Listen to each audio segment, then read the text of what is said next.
Yeah. I'll react if I had to. Put some things in the past too, and don't let them distract you, but react if you have to. Yeah. I'll react if I had to. Put some things in the past too, and don't let them distract you, but react if you have to. Yeah. React if you have to. Yeah. Don't know the time, yeah. Just know that I'm, one of a kind, What's on your mind, What hard to find, Beautiful mind, Still in my prime, Just know that I'm here. What's up, guys? Pondoff's Anonymous, episode 17. Live from my shitty basement and Jeff's potpourri tea sipping room.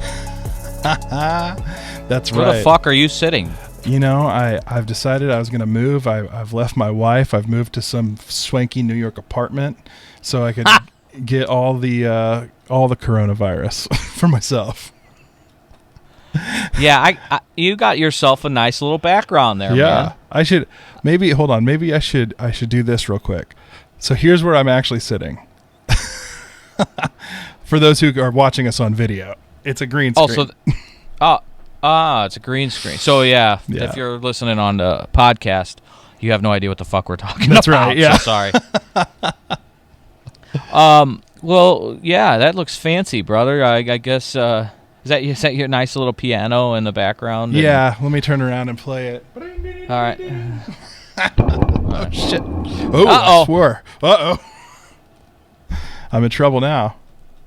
So, man, it's good to hear your voice, see your face. For those of you that don't, just how this works. I mean, Jeff and I we text often, all day, all week, but we don't like call and talk to each other on our landlines and like three-way in a girl that we like, and we're not sitting. Did you used to have? I had my own line. I did too, man. Yeah,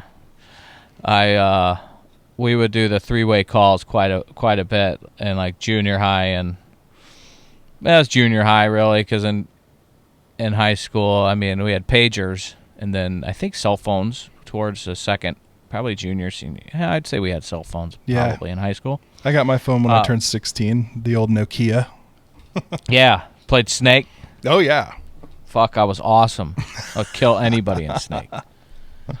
So yeah, it's good to see you and to chat as we're in the middle of it. How's quarantine life for you, Jeff? You know, honestly, as an introvert, it hasn't been too bad. You, on the other hand, are an extrovert, and you're like my wife. You know, I can't get alone time. So I actually am seeing too many people by seeing one person who needs to talk all day long. Yeah, that's. I'm hearing Ashley come out in you because she's. I don't know if I've said this before. She is also an introvert, but she uses the analogy that she's like an ice cube when she's extroverting. And so she melts, and then eventually, like after a night of a lot of socialization or whatever the fuck we're doing, she needs time to refreeze. So like she needs to go back in the freezer, which is probably her nice way of saying, "Don't fucking bother me, don't talk to me, give me a book and a couple hours upstairs and shit like this." So she needs to refreeze. So that makes sense to me. Yeah. That being said, she's surrounded by myself, and Charlie's turning into quite the little mini me. So we just brace yourself, but imagine a 36-year-old Chris Pondoff and a 6-year-old Chris Pondoff. Oh my gosh! And I think I'm glad Easter is here. This episode will be dropping on Monday after Easter. But I'm kind of using the whole Holy Week, it's Easter, as like, give me some fucking grace, please, because she's about ready to fake her own death and go on. That's what I was telling. 66. Yeah, I was telling some people today that my wife is probably looking up divorce attorneys right now. I mean, it's you know, am I that fucking difficult to live with? I don't know. Maybe I am. I guess I. Well, we're doing okay, but the quarantine bug is real, and that comes from a place of gratitude. You know, we're making light of it, and I know people are dying, and I love what the governor of New York. I try to stay off of the shit as much as I can, but get about 15 minutes in the morning, 15 minutes in the evening, and then maybe like on the weekend go off, believe it or not, a whole day without having, 3 letters, news, ABC, CNN, DDD, HHH, FOX. HIV, FOX. Oh, well. Nice, well played. Jeff the Liberal. That's right. Beating the drum. Fucking asshole. I love it. Hey man, you're funny, rubbing off on me a little bit. Not the conservative part, but the funny part. Yeah, there you go. The smart ass part. I love it. No, that was good. Basically, we try to stay out of it, and he said, as the numbers come in, like each number represents a life, which represents a grieving group of loved ones, family members, and to try to keep it in front of everyone so we realize how serious all this shit is. And it goes back to that thing we said back with Jeff Stevens, the founder of Wellbeing Brewing, when he said one person gets sober, 10 lives change. Yeah. Well, that ain't shit compared to one person fucking dies, 10 plus lives change, Right. And that's what's happening. So when we bitch about the quarantine, I think you guys fucking know it. I mean, I know we gotta careful with all the woke shit, but we're saying it, and I mean it. We're saying it from a place of gratitude, and we're also grieving. I don't think I've had a whole lot of time.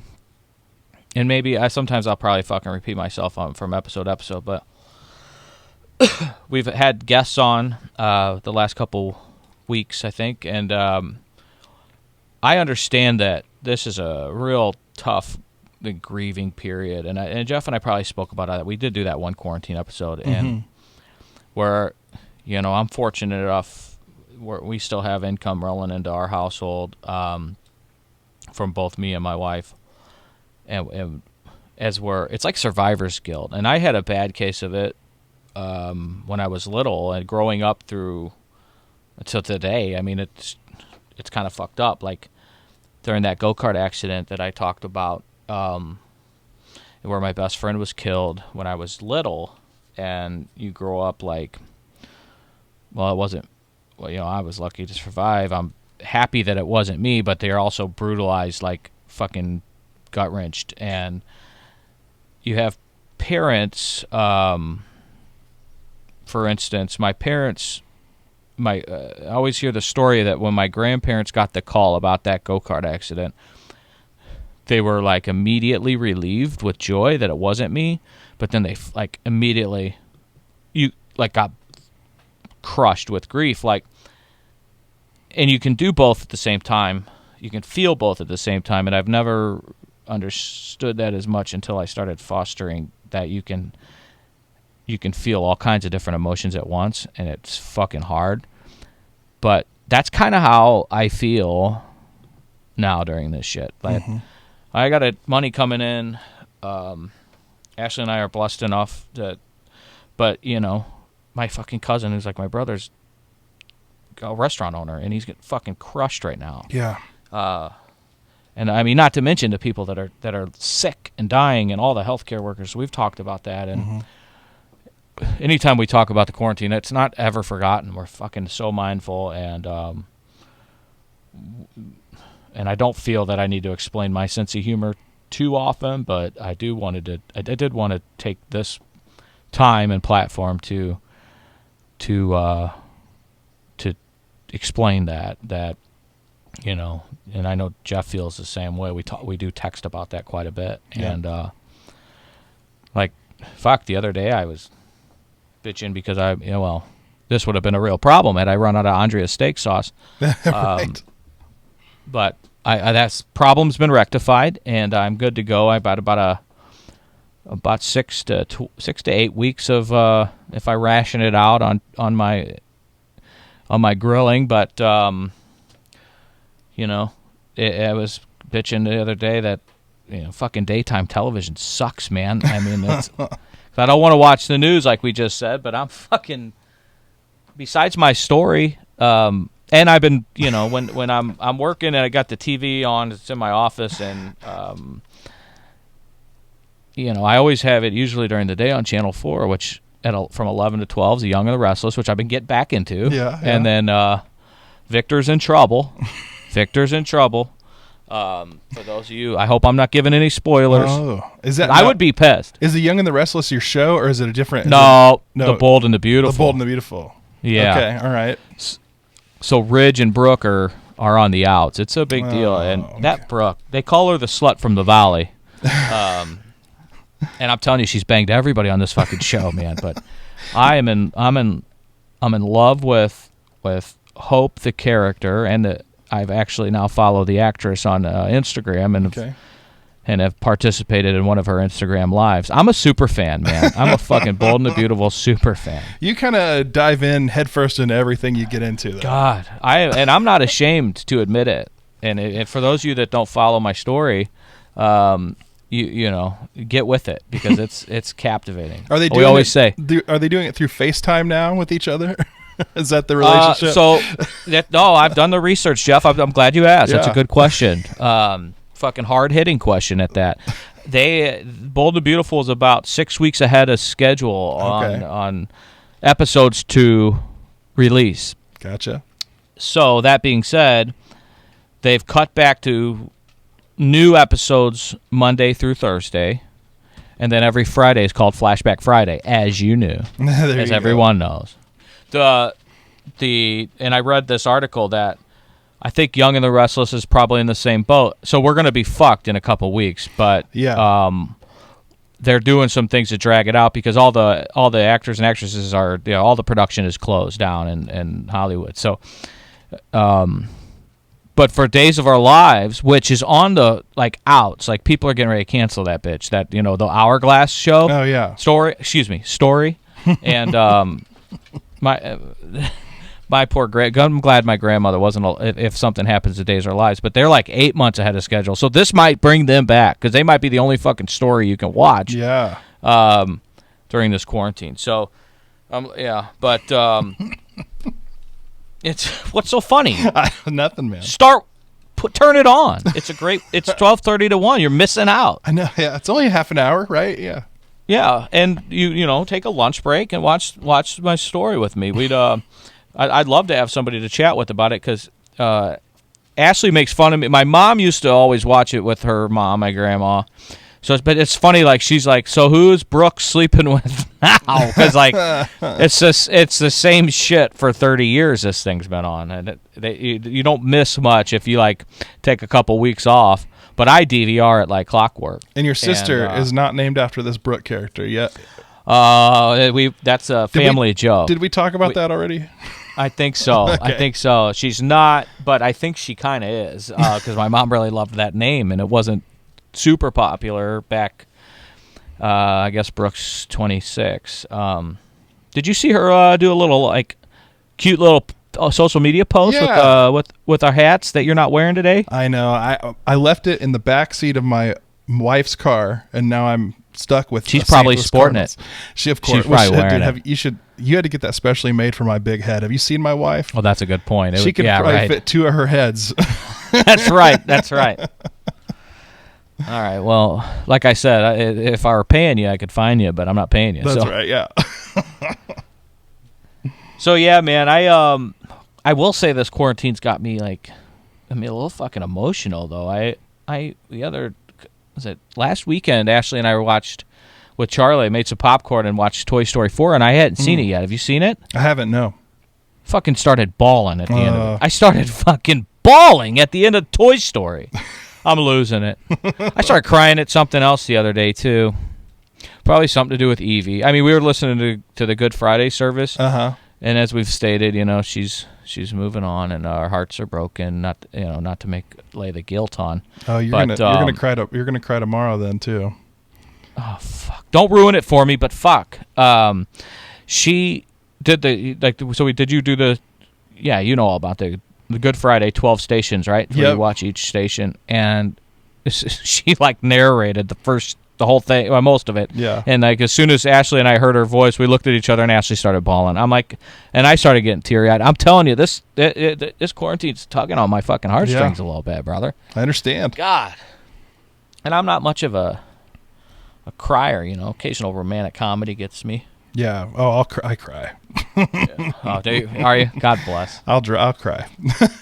It gets me. Have you ever seen those soldiers coming home to their family videos? Oh yeah. Oh, I'll cry every time. Instant. Yeah. Fucking waterworks. Instant. Exactly.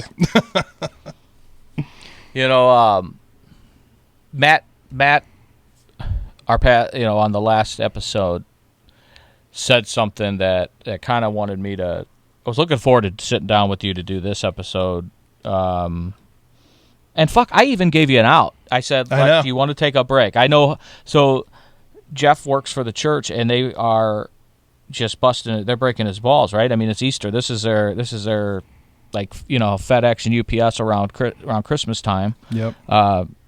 It's like these guys during Easter. I mean, especially, well, either way, whether it's this virtual shit or it's a real life, because we combine everybody into one. It's a big, it's our probably biggest deal of the year, right? Yeah, and it was going to be at Chaffetz Arena this year, where the St. Louis University Billikens play basketball. Right. It was going to be huge.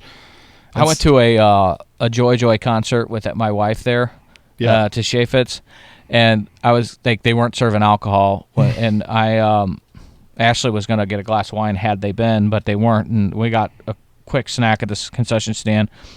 And I was like, you guys aren't... She goes, oh, just wait, honey. She goes, tomorrow, and she named a rap group that's coming through Chaffetz. She goes, this place will be blown tomorrow. You guys, we got to get the church folk out so they can bring in all the... and they said it just so you walk in and you get a contact high from all the weed, and they do serve alcohol, I guess, at those concerts. But sounds like when I saw fucking Tomlin. I saw Cypress Hill. That was crazy. Yeah. Oh, I bet. God. Good old Cypress. He's still alive, huh? It's from the bong. Sorry. Drop some beats. Yeah. So you're jammed, and I said, Jeff, fuck it. Let's just take a break. We'll get back at it next Monday. I mean, we dropped a midweek episode. We've been rolling since the fucking first of the year, really, and even before that, because you and I started working on this shit, around Thanksgiving time together. And I thought, hey, let's, if you're jammed, let's do it. And you're like, you pretty much told me to fuck off and let's be ready at 1:30. So it's 1:30 on Saturday now. We're recording, but when I was like, all right, well, I'm going to come up with something to say besides just sit here and ramble like we've done the first, 20 minutes. Hey, to be honest, the bullshitting has kind of been nice for me because, I think for everyone, I think everybody needs that time right now. I mean, a little bit of time to take my mind off of everyday stuff that I'm trying to do and to talk to you. It's really good. And that's kind of like the whole, isn't that like one of the recovery mottos, sort of like, you help yourself by helping people. And so I think... Oh, fuck yes. That's exactly what I felt like doing today. You know what I mean? Yeah, that's good, man. And anytime I'm game. This is... I think you bring up a good point, too. Just bullshitting and being... when we do this, I mean, this might sound a little fucking foo-foo, but I feel in community with you when we do this, and I feel in community with the people that I know that are listening. And every time I get caught up in the fucking numbers of podcasts, are people liking shit? Are people listening? What's the number of downloads? And I try to ignore it. That's why I don't ask you often, because you kind of, it's in your bailiwick. But what happens to me, and we've talked about it before, is when the real life human being reaches out and needs help, and we're able to, even if it's just a fucking conversation on the internet. I don't give a fuck. That shit gets me off, man. And it, like you just said, helping people it should, and being, you feel a sense of worth. And yeah, it's a key to my recovery. It's a huge key. I've been working with a guy recently, and he he's changed his life because he finally decided to listen a little bit, and he saved his life. So yeah, we're I don't care what the online numbers are, the YouTube subscribers, or all that social media hand job shit. Like you get caught up in it. I sat down with the girl one time at for coffee. That's kind of helped. I've mentioned her name before on here. Her name is Beth, and I love her to death. She's kind of got me started in the writing, and me and her and I had a great conversation about getting caught up in that shit and online, and it's easy to do. Like people are like, they think they're maybe more mature than that, but it happens. Trust me, it's happened to me. Like you kind of like people will look down at millennials and be like, oh, you the YouTube social media influencer, and kind of make fun of that shit. I get that, and that's not what we're doing. Obviously, I mean, I'll go model a fucking G-string bikini if somebody wants me to, and I look fucking good in it. But that's not what I'm doing here, right? Yeah. Well, but I find myself occasionally, worrying: are people not listening? Is this, it's not getting shared enough? It's not getting liked enough? Are people not coming to the Panos Anonymous Facebook page enough? Are people not going to YouTube enough? And I have to remember that conversation I had with Beth, and then I just go to my motherfucking inbox. Pardon my French here. I don't have our pastor on today, so I'm kind of letting loose.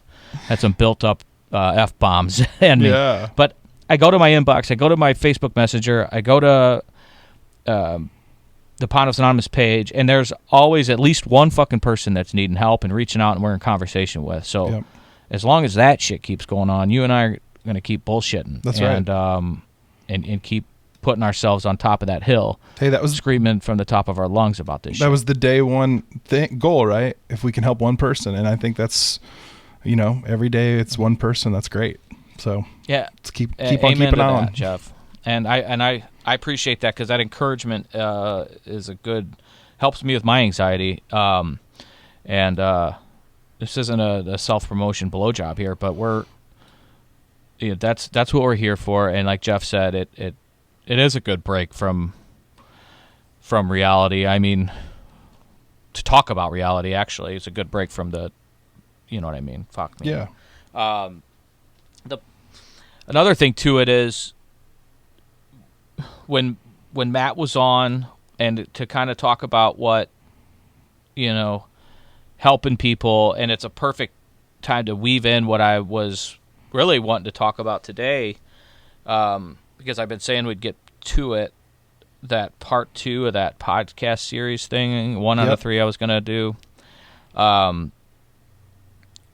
is about being reliable, right? I'm kind of sorry for stuttering a little bit, but what you're saying and what I'm saying is about doing this shit on social media, doing this podcast, and people have relied on us and trusted us, and you don't see it as much because it's mostly private communication in my inbox and my DMs and helping people on the recovery journey. Like, they're relying on us and they're trusting us to let us help themselves. I'll repeat that. They're letting us help them help themselves.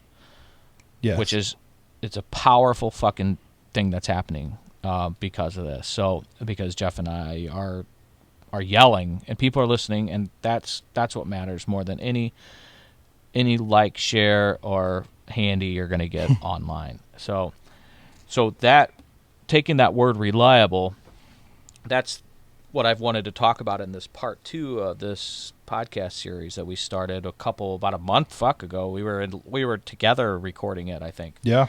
On how when I was at my worst, just became a liability to everybody around me.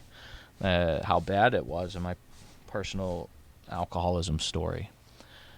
And then part 2 was how I lost all ability to be a reliable member of my family, a reliable member of my friendship relationships, reliable uncle to tons of kids. And, at the time when I wrote about it, I had not become a father yet. And I have an older sister who has 4 kids. Mallory, oops, I shouldn't say their names. Her, God love her. Yeah, okay, I just counted them. There's 4. I don't want to get that wrong. I'll be in deep shit. Yep. And then I have my cousins locally that are like brothers to me. They have kids. I love them to death. I have a cousin, in New York who has now, I think when I wrote this, she hadn't, but now she has 2 boys. One's brand new. It sounds like a fucking puppy. One is very young, just born a month before all this, end of January, I think, or early February. So yeah. And then my friends, my best friends and their kids. I don't know if it's a real fucking Dago thing, Italian thing, or what. Can I say Dago? I mean, I think it's... I'm Italian. If you're Italian, you could say it, right? Okay. I mean, yeah. I just checking with you. I think. I don't know. I take your word, and then so I'll blame you. You blame me, and we'll be good to go. You can say it. So, I mean, but I'm my uncle to these kids, and when I was even 18 or 19, I think I was 18. One of my close friends from high school, approached me and asked me to be his expectant daughter's godfather. Now that probably is kind of a fucking Dago thing, but I did. I'm her godfather. She's graduating high school this year and going to college next year, God willing. So brilliant girl. So I've always had a thing for kids. I was always there for them. As much as I could be. Mm-hmm. I love being that person that people can rely on, and I did that well, I think, up until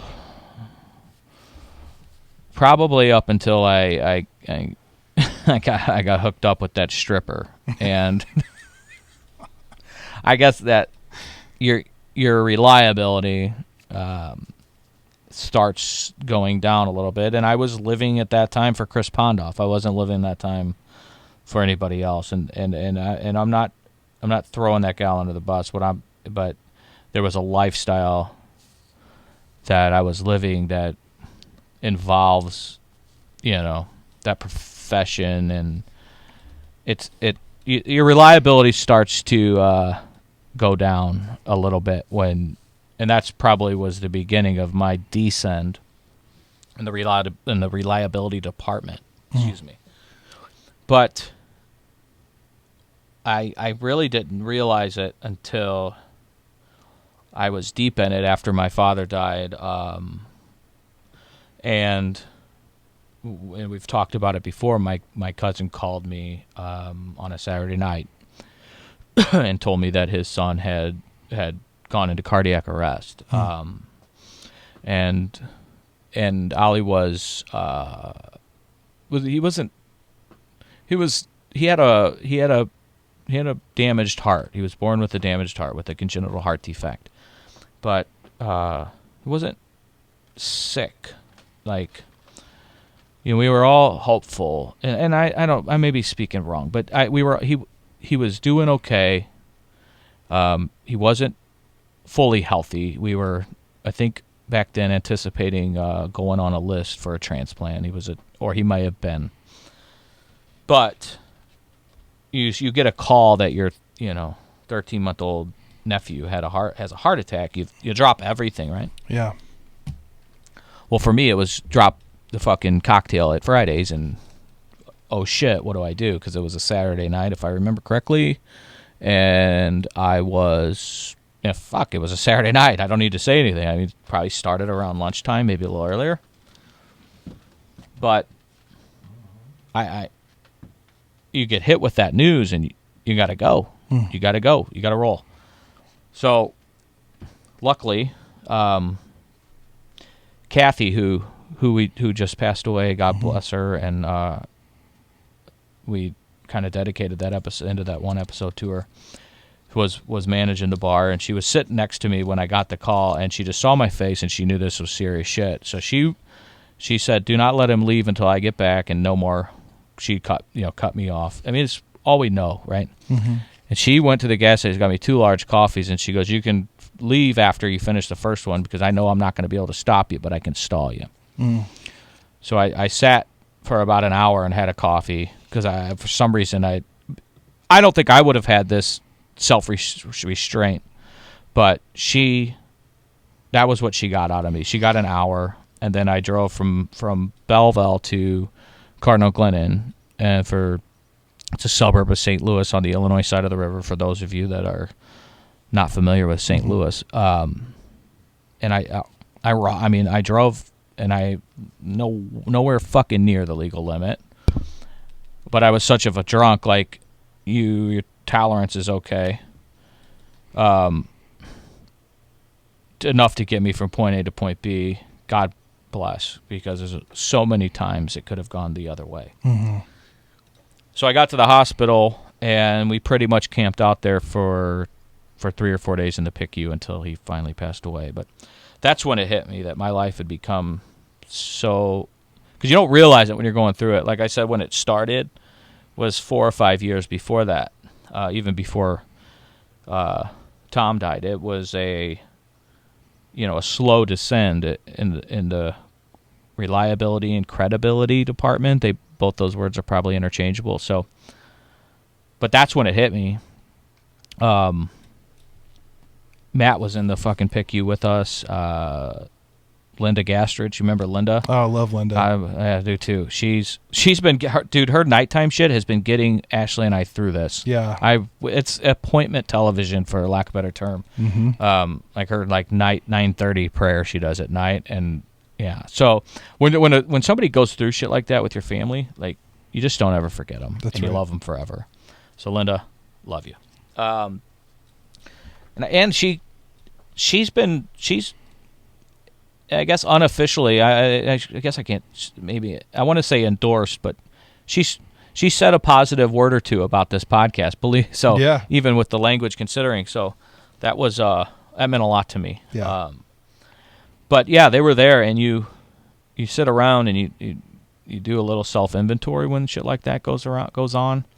In fact, his final day was, I think I've mentioned this before, the 24-hour clock cycle that I lasted, or excuse me, that I did sober, right, without a drink in 10-something years, almost 10 years. So, after that happened, and then after the funeral, it still took me a while to check into rehab, about a year and maybe 13, 14 months. But that's when the seed sprouted a little bit, that I knew that I had become, I was no longer that reliable person that people could come to me with even if it's just to chat about some bullshit that they're struggling with. My little sister had told me at one point, "I'm going to need you to walk me down the aisle one day," but the way you're living, you're not even going to fucking be alive. So shit like that'll hit you, man. And I don't want to be the guy that they can't call if there's an emergency in the family. And this was before I became a father, which now it's just like, holy shit, there's no way. But that's the kind of life I lived for years, was you couldn't call me to ask me, hey, I got to run, somebody's in the hospital. Can you come here and just put something in the microwave for little fucking Billy, or who, name right, that kid. Or, hey, so-and-so fell. Can you come by, or can you give a ride? somebody was in an accident, you need to pick them up and take them somewhere. Like, I couldn't do any of that shit because I was fucking drunk. Like, not a drunk. I was a drunk, but I was literally drunk. Right. I couldn't do it. I couldn't do any of that shit. You couldn't call Chris. And that fucking stuck with me. That stuck with me from really after that incident in the hospital. Well, it wasn't much of an incident. I mean, I was there. They were grateful I was there, but there was, everybody's so swept up in this tragedy. They probably didn't know, who the fuck am I kidding? I mean, they knew I had been drinking all day. They didn't have time to worry about it, but I don't think I was acting belligerent or anything, but I had become that guy that you just fucking can't call for anything. Right. And I've always wanted to share that story and share those, because that wasn't the only time. I mean, that's when it fucking rips your heart out, and those are oftentimes the times that define us, right? Mm-hmm. So when I checked into rehab, I mean, I had a pen. I had Ollie's pen. I actually got it right here. Oh, now since we're on YouTube, can you see that? Oh yeah, that's our little guy, man. And I have hearts around us and all that shit. I mean, that's really, he's our like family, guardian angel, and all for my cousin and his wife and the whole family. And he helped me. I mean, I took his pen with me, and watching that his parents put their feet in front of one another to make steps was through their grief journey was I'm forever in debt. And now, shortly after I got sober, I became a guy people could call and people could trust again.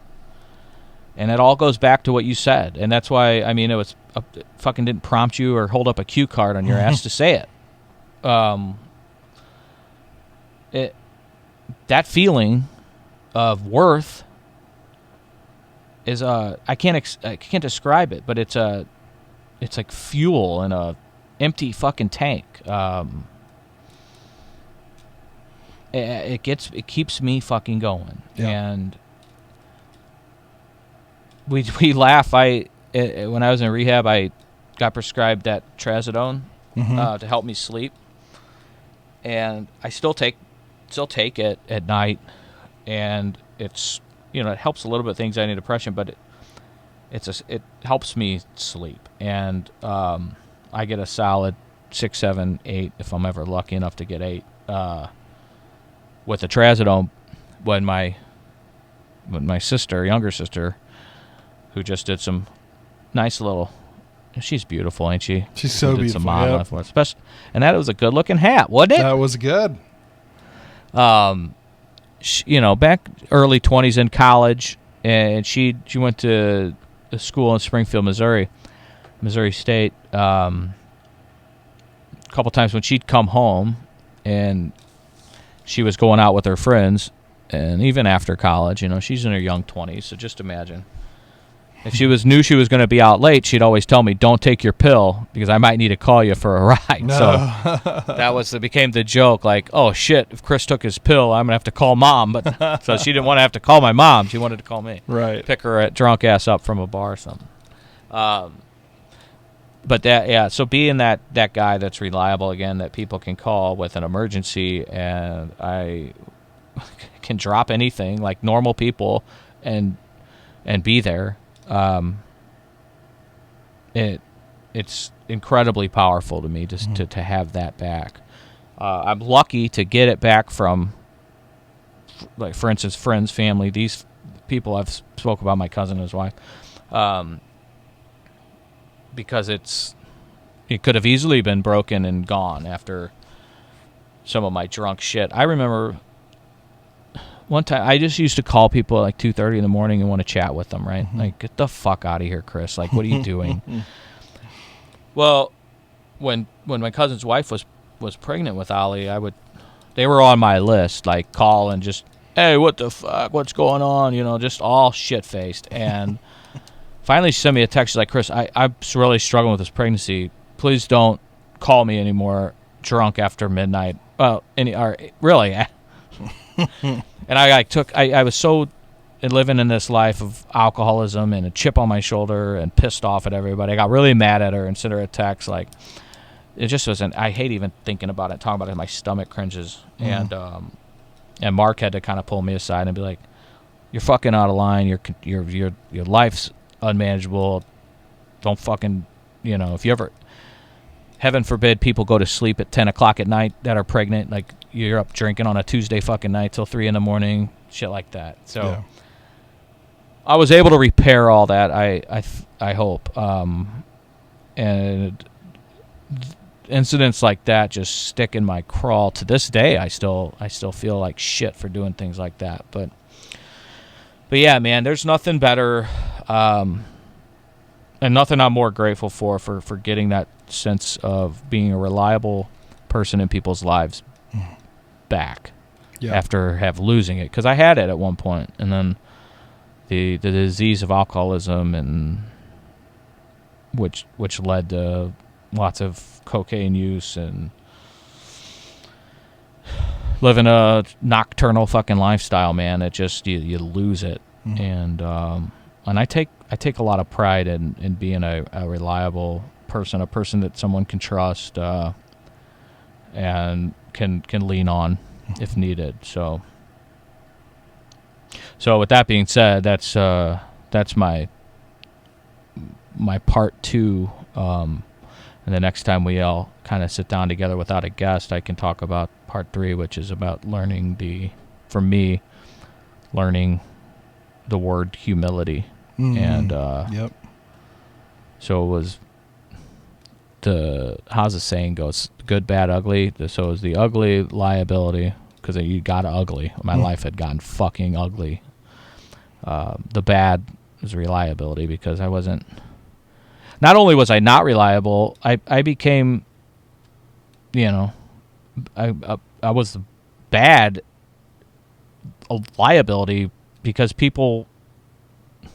Like, what if I would have fucking gotten I almost dropped GD. What if I would have gotten a fucking car accident on the highway and brutally injured myself or killed myself and put that shit on my family while, we have a 13-month-old in the fucking on life support. Yeah. That just makes me fucking sick to my stomach. That is that behavior, and it's not an excuse. I was accountable for it, because I was letting the disease in the pardon the pun, the driver's seat of my life. Instead of me and good old Jesus being in the driver's seat of my life. So, anyway, so next time we get together, it's just us. I can tell that story,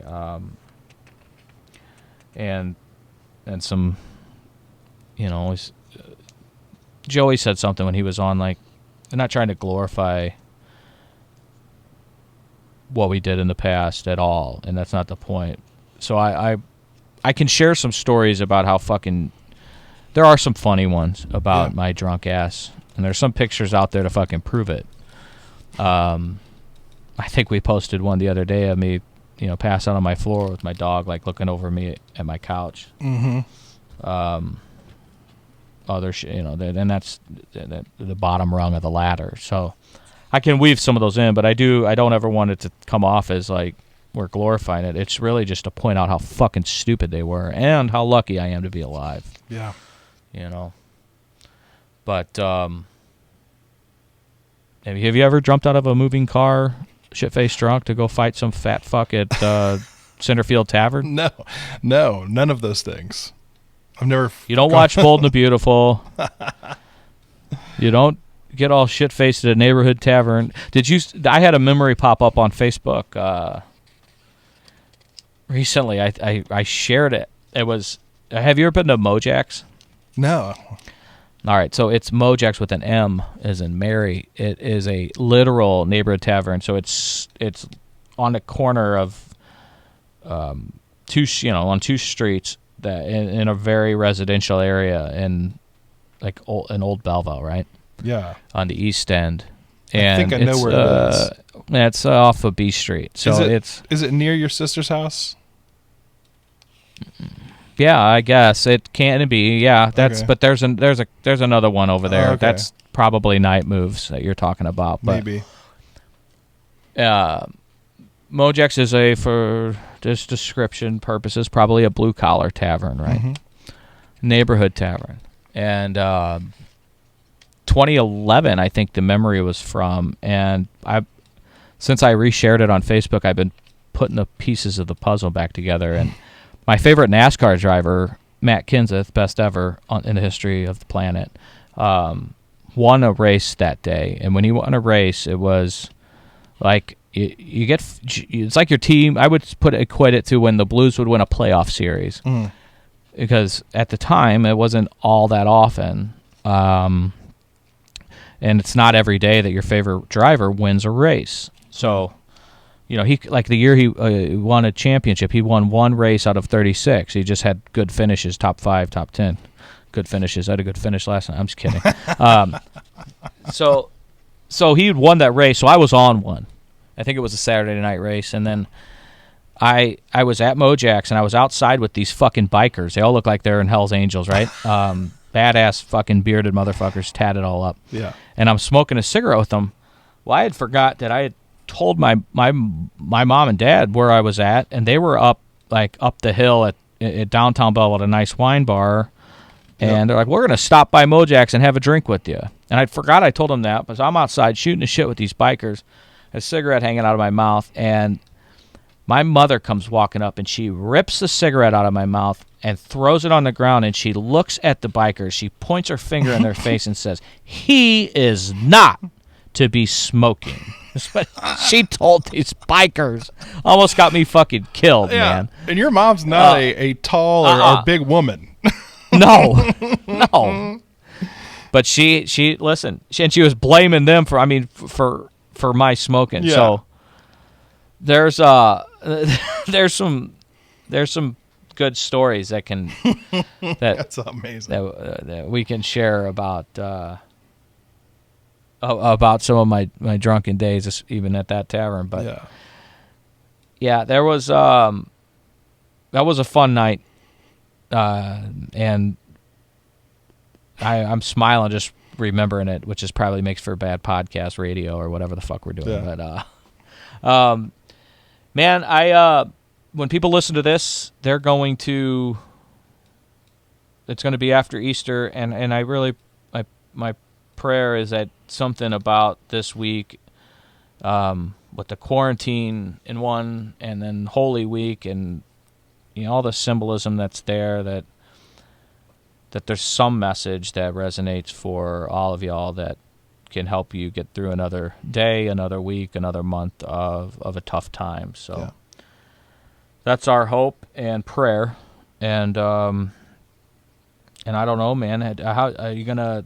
What are you gonna do since today's Saturday and tomorrow's Easter? Are you and Brittany gonna just enjoy Easter together? Or? Yeah, I've got to make sure Easter happens, on the internet. Right. But after that, we're doing. Yeah, don't fuck that up. Okay, Yeah, we're I'll really do my planning best. on it. And really counting on that shit.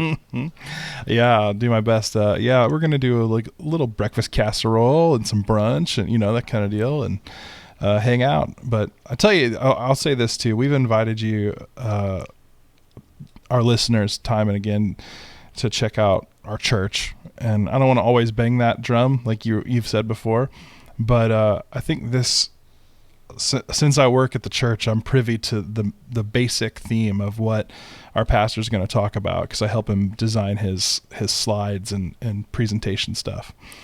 And I really think that this is a good message. And even though this is airing after Easter, it's still available. Like, go to gatheringnow.org and find it. You can still watch it. I really think that it's worth it to check out this year. It's great. I'm glad you said that, Jeff, because it's if you got time on your hands, which, and I'm not assuming you all do, but there statistically is more time on our hands during all this shit, and to turn that on and to just give it. I mean, he does it. This isn't some long-winded, Catholic mass, and I use that term because that'll resonate with some of you guys listening. Everybody bitches about a Catholic wedding, right? Right. Because it's going to be so fucking long. Well, this ain't like that. And I haven't heard tomorrow's message, but it's over before you know it, because he relates to your real life. He's fucking good, man. Yeah. I mean, let's just sell it how it is. The fucker's good, and he's heartfelt, and I posted on Facebook. He walks the talk, right? Yes. He just doesn't bullshit. So I'm glad you said that, because here's what I always say is, what the fuck do you have to lose? If you're at rock bottom, approaching rock bottom, trying to climb up from rock bottom, what the fuck do you have to lose? Give it a 30-minute, hour listen. I mean, and that's the whole service with all the pretty good fucking music and, all that shit. So yeah, I'm glad you said that, Jeff, because it's just because this episode drops the Monday after Easter. I mean, there's no better time. Start, and the whole story behind the resurrection is that, life can come out of death, and your life can fucking be transformed out of what if you're feeling it's nothing and no hope. That's not true, and you can fucking do it. Yep. So I've seen it, Jeff's seen it, we see it. I mean, this isn't hocus pocus made up bullshit. This is real, and people's lives can fucking change, man. So amen, Jeff. I'm glad you said that, brother. So yeah, you guys are just gonna crush some breakfast casserole and chill, huh? Yeah. Good. And then try to figure out what to do with a day off when you can't do anything on Monday. So Yeah. I'm going to listen to this podcast over and over again on Monday. Oh, I can't do it. I can't do it because I fucking hate the sound of my voice. I can't either. You listen. Tell me how it goes. Yeah, we'll do. On the didn't you tell me too that the overall, like, you were on some sites or some groups and the podcasting numbers are down? Yeah, man. During this? Yeah, everybody. I think it's because people aren't driving in their cars. Yeah, everybody says their numbers are a little down. So, and they're not going to the gym. The people that tell me when they listen to most is commuting and in the gym, and none of that shit's happening. Yeah, but I know the gym part real well. Yeah, you and me both. I got to get my reps in. Yeah. I got to get I gotta do today's quads, dude. Yeah. I'm gonna do my quads today. Fuck. If you can't, baby, I'm doing the jerk off sign. If you guys on the radio can't hear me or see me, be out of here. But all right, well, yeah, we'll let you guys go. It's approaching we keep this right under an hour. Thanks for listening. Thanks for sharing. That stuff matters, not from a social media facial, but from a reach standpoint. There's a lot of people out there that need help, and the more tools they have, the better, and we just want to be one of their available tools. So I just called us tools. It's, I've been called worse by you. You've been called a lot worse. You're funny. I love it. Kind of coming alive today. Well, Jeff, you and Brittany, happy Easter. Happy Easter. Happy Easter to all of you that listen. I hope it was great. I hope that you find some hope if you're lacking it, and some joy if you're lacking it, because it's available to be had. And I do want to close with a little bit of a heavy heart for a cousin of mine who's going through another just death grip of loss, some real fucking grief, and a road that she's navigated with the utmost grace and beauty and wisdom and inspiration that I've ever witnessed anybody navigate. And she finds herself on that journey again, and my heart is so consumed with love and prayer for her and her family, her two little girls and her husband, and I just Jen, I love you, and I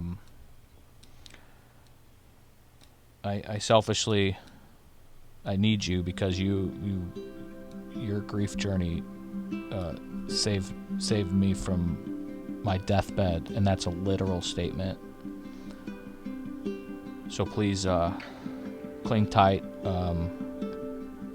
and show us the way as you always do. We're praying for you so hard, and we love you. Amen. All right, guys. Happy Easter.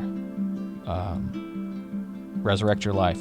You're certainly able to, and we're here to help. Let us pray.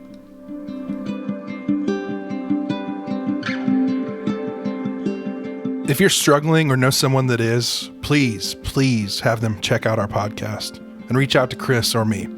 We want to listen, and we're super eager to help. Pondoff's Anonymous is Chris Pondoff and produced by me, Jeff Allen. Our music is Anti-Hero by McCall and Gentle Waters by Wild Wonder. For more information, visit pondoffsanonymous.com. Find us on Facebook and Instagram.